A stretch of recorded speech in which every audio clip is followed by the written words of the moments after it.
अस्सलाम वालेकुम। घर खरीदना, घर बनाना, जमीन लेना हर एक की ख्वाहिश है, लेकिन जब पता चले कि जगह के खरीदने में उनके साथ फ्रॉड हो गया तो एक दिली दुख के साथ बंदे की सारी जिंदगी की पापूंजी खत्म हो जाती है। अब इस तरह के फ्रॉड से बचने के लिए मैं एक छोटा सा आपके साथ नॉलेज का खजाना शेयर करूंगा। उम्मीद है कि आपको उससे फायदा होगा। आइए इस तरीकाकार को देखते हैं, उसके बाद फिर बात करते हैं। ये चक नंबर 222 है। सिटी है, तहसील और जिला फैसलाबाद है, जिसकी ये फर्द है। और इसके अंदर हम देखेंगे 2 मरले 5 ससाई की ये फर्द है। और अगर हम इसके ऊपर बात करते हैं तो इसके ऊपर मुरब्बा नंबर जो है वो इसका 1 है, जबकि किला नंबर 21 है। तो हम किस तरह से जो है वो इसका रेट निकालेंगे तो आज की वीडियो के अंदर मैं आपको बताता चलूंगा। सबसे पहले मैं आपको बताता चलूं कि आप इन चीजों को नोट कर लें कि एक मरले के अंदर 272 स्क्वायर फीट होते हैं, बाज एरियाज के अंदर 225 स्क्वायर फीट होते हैं। ये आपको कैसे पता चलेगा कि कितने स्क्वायर फुट कहाँ पे होते हैं, ये भी वीडियो के आगे मैं आपको बता दूंगा। अगर हम ससाई की बात करें तो एक मरले के अंदर 9 सरसाई होती है और एक कनाल के अंदर 20 मरले होते हैं, जबकि एक एकड़ के अंदर 8 कनाल होते हैं। इन चीजों को आप नोट कर ले, आपको जरूरत आगे पड़ेगी। अब यहाँ पर हम आ जाते हैं नीचे इसके ऊपर आने वाले अखराजात की तरफ। तो सबसे पहले मैं बताता चलूं कि इसके अंदर सबसे पहले स्टाम्प फीस होती है, जो कि अगर आपका एरिया अर्बन एरियाज के अंदर आपकी प्रॉपर्टी है तो 1%, अदरवाइज 3% होगी। अगर आपकी जो प्रॉपर्टी है वो रूरल एरियाज के अंदर आती है। ये किस तरह से आप चेक करेंगे ये भी हम आगे चल के देखेंगे। तो हम इन चीजों को आप नोट कर ले, ये आगे स्टेप बाय स्टेप आपको इन चीजों की जरूरत पड़ेगी। कारपोरेशन फीस 1% होती है। जितनी भी मालिकियत की आप रजिस्ट्री जो है वो करवा रहे हैं या आपने प्रॉपर्टी परचेज की है गवर्नमेंट के रेट के मुताबिक 236C, ये फरोख्त कानूनदा के ऊपर रेट अप्लाई होता है कि कोई भी बंदा जो है वो जब प्रॉपर्टी को कहीं पर भी सेल करता है तो उसको भी जो है वो इसके ऊपर टैक्स जो है लगते हैं। सो इस सूरत के अंदर जो है वो 236C टैक्स ये बेचने वाले को देना पड़ेगा, खरीदार को नहीं, ठीक है। और इसके अलावा जो है अगर वो फाइलर है तो 3%, अगर नॉन फाइलर है तो 6% उसको पे करना पड़ेगा। 236K टैक्स है। अगर खरीदार है तो खरीदार को नॉन फाइलर है तो 3%, नॉन फाइलर है तो 10.5% टैक्स अदा करना होगा। इसके अलावा आपने मुतफर्रक अखराजात मजीद जो है वो इसके अंदर 5,000 रुपए इंक्लूड करने हैं। और इसके अंदर PLR फीस होती है 1100 रुपया। इसके अलावा इंतकाल फीस होती है अप्रोक्सीमेटली 500 रुपीज होती है। इसके अलावा रजिस्ट्रेशन फीस होती है, अगर आपकी जो आप जगह परचेज कर रहे हैं उसकी वैल्यू 5 लाख से कम है तो वो 500 रुपया होती है, अदरवाइज 1000 रुपया होती है। तो ये चीजें आप नोट कर ले, जो है वो स्टेप बाय स्टेप हम इसको भी देखते जाएंगे। सबसे पहले हम आ जाते हैं कि जब ये तो आपके सामने आगे की कितनी फीसेस जो है वो कहाँ पे अदा हो, जो है वो कितनी % होगी। चलें हम आगे जो है वो इसको स्टेप बाय स्टेप देखते हैं कि हम किस तरह से रजिस्ट्री करवाएंगे और इनकी फीस किस तरह से पे होगी। सबसे पहले हम जाएंगे यहाँ पर और यहाँ पर जाके टाइप करेंगे ई स्टैम्प। जब ई स्टैम्प हम टाइप करते हैं तो हमारे सामने एक वेबसाइट आ जाती है punjab.es.punjab.gov.pk। ई स्टैम्प की वेबसाइट है। यहाँ पर चलान क्रिएट करेंगे, चलान फॉर्म नंबर यहाँ पर 32 और यहाँ पर एग्री के ऊपर क्लिक कर देंगे। इसके बाद जो है यहाँ पर हम डिस्ट्रिक्ट अपना सेलेक्ट करेंगे, किस डिस्ट्रिक्ट से हमारी जो है वो प्रॉपर्टी है। सो मैं यहाँ पर फैसलाबाद सेलेक्ट कर लेता हूँ। उसके बाद आपकी तहसील कौन सी है ये आपके फर्द के ऊपर लिखा होता है। यहाँ पर आप देख सकते हैं कि ये तहसील सिटी लिखा हुआ है, जिला फैसलाबाद लिखा हुआ है। सो हम यहाँ पर तहसील सिटी सेलेक्ट कर लेंगे। आपके जुडिशियल है या नॉन जुडिशियल है, ये नॉन जुडिशियल के अंदर आता है तो हम इसको सेलेक्ट कर लेंगे। उसके बाद यहाँ पर हमने जो है वो कोड सेलेक्ट करना है, किस काम के लिए कौन सा कोड लगता है। ये एक बुक बनी हुई है, इसके ऊपर आप क्लिक करेंगे तो यहाँ पर देख सकते हैं कि कोड्स लिखे हुए हैं, किस मकसद के लिए यूज होते हैं, उसके ऊपर कितने पैसे % है यहाँ पे लिखी हुई है। जो रजिस्ट्री के लिए यूज किया जाता है वो किया जाता है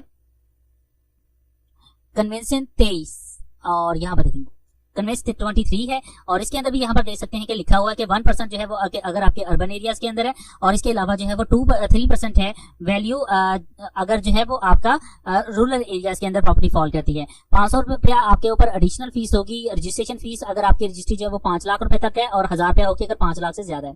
तो चलिए हम इस कोड को जो है वो मेंशन करेंगे। कोई भी रजिस्ट्री अपने नाम करवानी हो आपने तो उसके लिए ये कोड यूज किया जाता है। चलिए मैं यहाँ पर आता हूँ और मैं यहाँ से सिलेक्ट कर लेता हूँ। अब यहाँ पर जो है वो एजेंट का नेम आ रहा है कि एजेंट कौन होगा, यानी कि जो बंदा बैंक के अंदर पैसे जमा करवाने का जाएगा उसका नाम और शनाख्ती कार्ड नंबर आएगा। जो भी आपका नाम है वो यहाँ पे लिखें। उसके बाद उसका CNAC नंबर यहाँ पे मेंशन करें, कॉन्टैक्ट नंबर, फोन नंबर लिख लें उसका। यहाँ पर इसकी एजेंट की इन्फॉर्मेशन आ गई, यानी कि जो बंदा बैंक के अंदर पैसे जमा करवाने जा रहा है। उसके बाद सेलर के बारे में लिखेंगे, यहाँ पर नाम लिखेंगे जो प्रॉपर्टी सेल कर रहा है, यहाँ पर उसका शनाख्ती कार्ड नंबर लिखेंगे। इसके अलावा जो है वो रिलेशनशिप क्या है, यहाँ पर सन ऑफ सिलेक्ट करेंगे और यहाँ पर जो है वो उसका वल्दियत लिखेंगे और कॉन्टैक्ट नंबर लिख देंगे। उसके बाद यहाँ पर एड्रेस लिख देंगे और यहाँ पर लिखेंगे use this seller in this form. और अगर पावर ऑफ अटॉर्नी के जरिए प्रॉपर्टी को सेल कर रहा है तो यहाँ पर जो है वो थ्रू पावर ऑफ अटॉर्नी को भी जो है वो चेक कर देंगे। यहाँ पर जो है वो मैं इसको अनचेक कर रहा हूँ। उसके बाद परचेजर की डिटेल लिखेंगे, उसका नाम लिखा जाएगा। उसके बाद उसके शनाख्ती कार्ड नंबर लिखा जाएगा। उसके बाद जो है उसकी फर्दर जो है वो इन्फॉर्मेशन वल्दियत कौन सी है वो यहाँ पे उसका नाम, फादर नेम लिखा जाएगा। यहाँ पर जो है वो आप लिखेंगे फोन नंबर और यहाँ पर फैसलाबाद जो है वो जो एड्रेस है वो लिख देंगे। हमें ऐड के ऊपर क्लिक कर देते हैं। उसके बाद ये कैप्चर कोड देंगे, कहीं से अगर आपको समझ ना आए तो आप वीडियो को रिवाइंड करके देख लीजिएगा। यहाँ पर प्रॉपर्टी का एड्रेस लिखेंगे कि प्रॉपर्टी कहाँ पे है। मैं यहाँ पे आता हूँ तो यहाँ पर देखिए दिखाओ चक नंबर 222 रेबे। सो यहाँ पर हम लिखेंगे हमारी जो प्रॉपर्टी का एड्रेस है वो है चक नंबर 222 आरबी। ठीक है, लैंड की वैल्यू जो आप प्रॉपर्टी परचेज करें उसकी कीमत कितनी है वो यहाँ पे लिखेंगे। अगर अभी आपने नहीं निकाली तो यहाँ पर फर्जी लिखिए और नेक्स्ट के बटन के ऊपर क्लिक कर दें।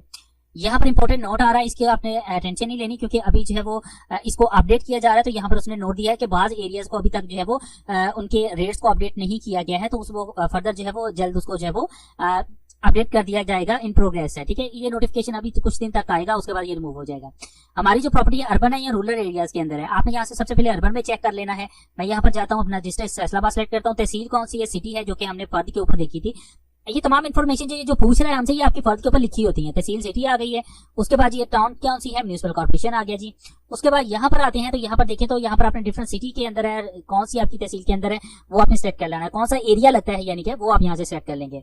फ्लोर यानी कि ये कंस्ट्रक्शन है, अनकंस्ट्रक्टेड है, फर्स्ट फ्लोर है, सेकंड फ्लोर है या थर्ड फ्लोर है, या अनकंस्ट्रक्शन एरिया है तो यहाँ से सेलेक्ट कर लेता हूँ। यहाँ पर प्रॉपर्टी एरिया यहाँ से आपसे पूछेगा प्रॉपर्टी एरिया कौन सा है, जो आपका चेक नंबर है, जो प्रॉपर्टी का एड्रेस है। यहाँ पर 222 है मेरा, मैं यहाँ से सॉरी मैं यहाँ पर प्रॉपर्टी एरियाज में आता हूँ और यहाँ पर देखिए 222 चेक नंबर आरबी आ रहा है। यहाँ पर हम मुरब्बा नंबर लिखेंगे। मुरब्बा नंबर कहाँ से आपको मिल जाएगा, यहाँ पर फर्द के ऊपर आते हैं तो यहाँ पर ये देखिए ये जो एक लिखा हुआ है ये मुरब्बा नंबर है। ये अमूमी तौर के ऊपर ये मेरे पास इस वक्त फोटो कॉपी है, अगर आप ओरिजिनल देखेंगे तो ये रेड कलर के अंदर लिखा होता है। जो रेड कलर के अंदर यहाँ पे लिखा होता है ये मुरब्बा नंबर होता है। यहाँ पर एक नंबर लिखा गया, ये है मुरब्बा नंबर। मैं एक मुरब्बा यहाँ से सेलेक्ट कर लेता हूँ। किला नंबर आपसे पूछ रहा है, किला नंबर कौन सा, ये किला नंबर है। आपको अगर फर्द रीड आउट नहीं करने आती कि फर्द किस तरह से रीड आउट करते हैं तो इसके ऊपर मैं डिटेल वीडियो बना चुका हूँ, उसका लिंक आपको इस वीडियो के लास्ट में मिल जाएगा। उसके ऊपर आप देख लीजिएगा कि कौन सी चीज कहाँ पे क्या किस लिए लिखी होती है। तो ये किला नंबर है 21 है, तो यहाँ पर मैं 21 लिख दूंगा। यहाँ पर कमर्शियल प्रॉपर्टी है, रेजिडेंशियल है, तो यहाँ पर मैं सेलेक्ट कर दूंगा। और लोकेशन कौन सी आती है, हाउसिंग कॉलोनी कौन सी आती है, इसने ऑटोमेटिकली यहाँ पर नाम दे दिया है। अब यहाँ पे हम आ जाते हैं, आपने किस तरह से पता करना है कि आपका ये जो एरिया है इसके अंदर प्रॉपर्टी जो है वो कितने एरियाज की है। यहाँ पर देख सकते हैं कि यहाँ पर लिखा आ रहा है एक मरला 272 स्क्वायर फुट का 1 एकड़ 8 कनाल के अंदर है। आपके अगर कोई डिफरेंट है तो आप यहाँ पर देखिए एक मरला 225 स्क्वायर फुट का भी आ रहा है। तो आपने अपना जितना भी आपके एरियाज के अंदर चलता है वो आपने सेलेक्ट करना है। 1 एकड़ बाज एरिया के अंदर 9 कनाल 13 मरला का है, तो वो आपने बाज एरियाज में 9 कनाल 16 मरले है, तो आपने यहाँ से सेलेक्ट करके चेक कर लेना है। अब जो हमारी प्रॉपर्टी है वो कितनी है, हम यहाँ पर वैसे तो यहाँ पर देखें तो ये 2 मरले 5 स्क्वायर फीट की है। चले हम 2 मरले और 5 स्क्वायर फीट की ही निकाल लेते हैं। यहाँ पर हमारी जो प्रॉपर्टी है हम यहाँ से सिलेक्ट करता हूँ, 2 मरले है मेरी। अब यहाँ से ये हमसे सरसाइयों के अंदर नहीं पूछ रहा है, हमसे यहाँ पर बता रहा है कि आप मुझे ये बताएं कि कितने स्क्वायर फीट हैं। स्क्वायर फीट कैसे निकालें ये मैंने आपको पहले बता दिया था कि ये नोट कर लें, एक मरले के अंदर 272 स्क्वायर फुट होते हैं, 9 सरसाई होती हैं। तो ये जो हम जिस चीज का रेट निकाले उसकी 5 सरसाई है। 5 सरसाइयों के कितने स्क्वायर फीट बनते हैं वो भी हम निकाल लेते हैं। इसके लिए कैलकुलेटर को ओपन करेंगे, 272 को हम तकसीम कर देंगे 9 के ऊपर, तो हमारे पास एक सरसाई का रेट आ गया है। हमारी कितनी सरसाइयों की हम रजिस्ट्री करवा रहे हैं यहाँ पर, वो है 5। सो हम यहाँ पर जरब दे देंगे 5 के साथ, तो हमारे पास जो है वो 151 जो है वो स्क्वायर फीट आ गए हैं। यानी कि 5 जो सरसाई है उनकी 151.1 बनता है। तो चले हम 152 के ऊपर सिलेक्ट कर लेते हैं इसको, 152। और मैं यहाँ कैलकुलेट के ऊपर क्लिक करता हूँ तो यहाँ पर मुझे बता रहा है कि ये 2.5588 मरलास बनते हैं। तो यहाँ से मैं इसको कॉपी करूंगा, कैंसिल करूंगा और यहाँ पे पेस्ट कर दूंगा। अब मैं फाइंड रेट के ऊपर क्लिक करता हूँ तो एक मरले का रेट 4,08,335 रुपए फी मरला है। और अगर इन जितनी एरिया की आप प्रॉपर्टी करवा रहे हैं वो है 10,44,949 रुपए, जबकि हमने ज्यादा लिख दिए हुए हैं। सो हमने इतने ही लिखने हैं। सो यहाँ पर मैं लिखता हूँ 10,44,949 है। चले इसको हम 1 रुपया हम एक्सटेंड करते हैं तो ये 10,45,000 रुपया हो जाएगा। चले हम यहाँ पर बैक जाएंगे और 10,45,000 रुपया जो है बैक आते हैं, यहाँ पर अपनी प्रॉपर्टी की वैल्यू लिख देते हैं। तो यहाँ पर मैं लिखता हूँ हमारी जो प्रॉपर्टी बनती है जो हम रजिस्ट्री करवाना चाह रहे हैं वो 10,45,000 की है। मैं नेक्स्ट के बटन के ऊपर क्लिक कर दूंगा, दोबारा यहाँ से सिलेक्ट कर लूंगा।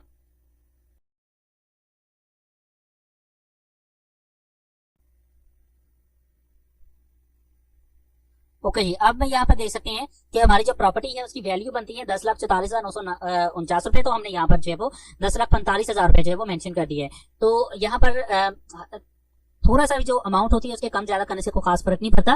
तो यहाँ पर कैलकुलेट करने में आसानी होगी, तो मैंने 10,45,000 रुपए कर दिया है। हम नेक्स्ट के बटन के ऊपर क्लिक करेंगे तो यहाँ पर देखिए इसने स्टैंप ड्यूटी निकाल दी है, 10,450 रुपए इसकी स्टैंप ड्यूटी बन गई है, जबकि 1,000 रुपए इसके ऊपर रजिस्ट्रेशन फीस है। अगर मैं नेक्स्ट बटन के ऊपर क्लिक करता हूँ तो ये मुकम्मल डिटेल मेरे सामने आ गई। आप इसको चेक कर लें, अगर कोई गलती है तो इसको जाकर बैक जाके दोबारा सही कर लें। मैं सेव के बटन के ऊपर क्लिक करता हूँ, प्रिंट चलान के ऊपर क्लिक करता हूँ तो यहाँ पर देखिएगा कि मेरे सामने एक चालान बन के आ गया है। मैं इसको जूम करता हूं। अब ये जो चालान है इसका आपने प्रिंट आउट निकालना है और इसको किसी भी बैंक ऑफ पंजाब के अंदर ले जाना है। वो आपके ये पैसे जो है वो अदा करके आपको स्टाम्प भी दे देंगे और इसकी एक रसीद जो है वो ये एक आपको दे देंगे, जबकि एक इसकी जो है वो खुद अपने ये जो कस्टमर कॉपी है ये आपको दे देंगे और ये जो कॉपी है वो अपने पास रख लेंगे। ठीक है, ये अपने देने के बाद आपके पास जो है वो आपको स्टाम्प ड्यूटी वो है वो स्टाम्प जो है वो आपको प्रोवाइड कर देंगे। वो स्टाम्प आपने लेके आने हैं और स्टाम्प के ऊपर आपने अपनी मुकम्मल रजिस्ट्री लिखनी है। रजिस्ट्री आप किसी भी रजिस्टर से डिटेल लिखवा लें। उसके बाद आ जाते हैं कि हमारा जो फर्दर फीसेज हैं वो कैसे अदा होगी। जब आपने रजिस्ट्री लिखनी है तो कॉर्पोरेशन फीस आपने 1% अदा करनी है। 1% कौन सी होगी, किन पैसों के ऊपर होगी, वो पैसे जो कि हमने 10,45,000 की जो हमारी रजिस्ट्री लिखी जा रही है उसके ऊपर जो है वो आपको 1%। अब 1% जो है यहाँ पर 1% स्टाम्प ड्यूटी और 1,000 रुपया जो है वो रजिस्ट्रेशन फीस निकल के ये हमारी आ गई है। तो हमने यहाँ तक फीस जो है वो मुकम्मल कर ली है। अब इसका जो है वो आपने कितनी है हमारी 10,45,000 रुपया। अगर 10,45,000 रुपया का हमने 1% निकालना है तो मैं जरब 1 से दूंगा, तकसीम 100 कर दूंगा तो हमारे पास ये आ गए 10,450 रुपए। इसके ऊपर कॉर्पोरेशन फीस होगी। 236 सी टैक्स जो है ये बेचने वाले को पैसे अदा करने होते हैं या खरीदने वाले नहीं देने होते। ठीक है, और हमारी जितनी प्रॉपर्टी थी वो थी 10,45,000 की और इसके ऊपर अगर हम सी टैक्स निकालते हैं, अगर फाइलर है तो 3% उसको देना पड़ेगा, नॉन फाइलर है तो 6% देना पड़ेगा। चले हम इसका 6% निकाल के देते हैं तो जरब 6 तकसीम हम इसके ऊपर 100 कर देंगे तो 62,700 रुपया जो है वो बेचने वाले को सी टैक्स अदा करना होगा। के टैक्स उसके बाद अदा करना है। इसका कैसे निकालेंगे, हमारी जो थी वो 10,45,000 की थी, इसको मैं जरब दूंगा 10.5 के साथ, तकसीम करूंगा 100 के ऊपर तो ये हमारे पास 1,09,725 रुपए जो है वो इसका के टैक्स बन के आ गया है। तो चलिए मैं आपको बताता हूं कि हम के टैक्स का चालान किस तरह से क्रिएट करेंगे। इसके लिए सिंपली तौर के ऊपर आप जाएंगे गूगल के सर्च इंजन के ऊपर, यहाँ पर EFBR लिखें तो आपके सामने जो है वो EFBR की e.fbr.gov.p की वेबसाइट आ जाएगी। पेमेंट के अंदर जाएंगे, इनकम टैक्स में जाएंगे, यहाँ पर ईयर लिखें कौन सी ईयर है। यहाँ पर आपने FTN यानी कि NTN नंबर लिखना होता है। NTN नंबर आपने किसका लिखना है, सब रजिस्ट्रार का जिसके पास आप रजिस्ट्री करवा रहे हैं। ये अब आपको कहाँ से पता चलेगी, ये आप मुतलका ब्रांच से पूछ सकते हैं कि भाई अब यहाँ पर देखें तो मेरी कौन सा एरिया है, सिटी का, तो यह मुझे अर्बन लगता है सिटी का। तो सिटी का जो सब रजिस्ट्रार है उसका NTN नंबर क्या है ये आपने उनसे पूछ लेना। मैं यहाँ पर देखिए मैं उनका NTN नंबर मेरे पास है, मैं यहाँ पे लिखता हूँ। यहाँ पर आप देख सकते हैं जैसे मैंने उसका NTN लिखा है तो यहाँ पर सब रजिस्ट्रार सिटी फैसलाबाद आ गया है। नेचर कौन सी है, विद होल्डिंग टैक्स एडजस्टेबल के अंदर जाएंगे। इसके ऊपर ये किस तरह से चालान क्रिएट करते हैं इसके ऊपर मैं डिटेल वीडियो भी बना चुका हूँ, लेकिन इसके ऊपर भी मैं जल्दी से आपको बता देता हूँ। आप यहाँ से अपना जो है वो सिलेक्ट करेंगे मंथ, उसके बाद जो है वो यहाँ पर आप आएंगे तो 236 मैंने आपको बताया कि के टैक्स जो है वो बेचने वाला देता है। तो यहाँ पर मैं 236 के दिखें तो लिखा है purchase transfer for immovable property और यहाँ पर देखिए लिखा हुआ है जो ATL है यानी कि एक्टिव टैक्स लिस्ट के अंदर है यानी कि फाइलर है वो 3% देगा, दूसरा 10.5% देगा। मैं यहाँ से उसको सेलेक्ट कर लेता हूँ। जिस बंदे ने पैसे देने हैं उसका सिग्नेचर यहाँ पे एंटर कर देता हूँ।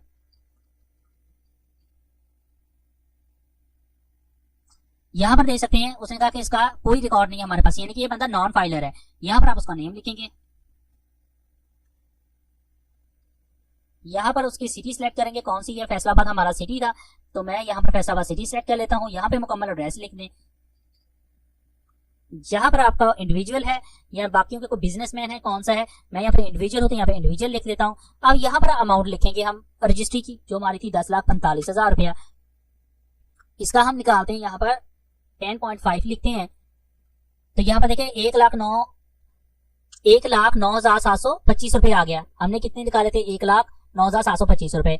इसको हम ऐड के ऊपर क्लिक कर देंगे तो हमारे यहाँ पर ऐड होके आ गए। यहाँ पर हम दोबारा वंस अगेन अमाउंट लिखेंगे, जो हमारी अमाउंट थी वो थी 1,09,725 रुपए और उसके बाद यहाँ पर हम अपना ईमेल एड्रेस लिखेंगे और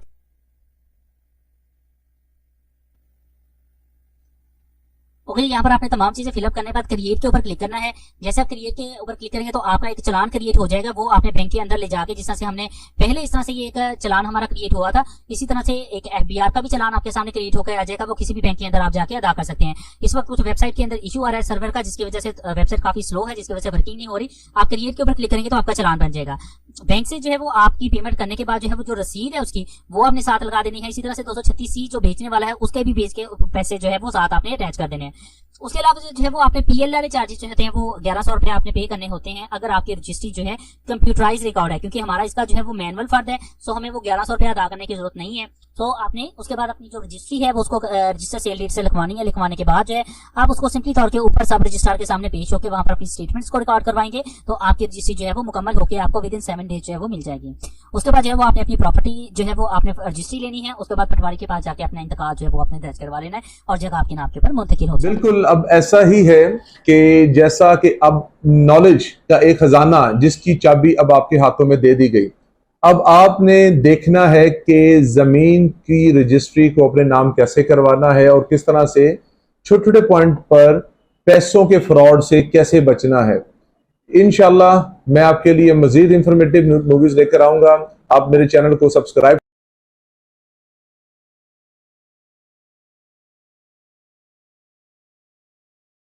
नॉलेज से फैज़याब होंगे।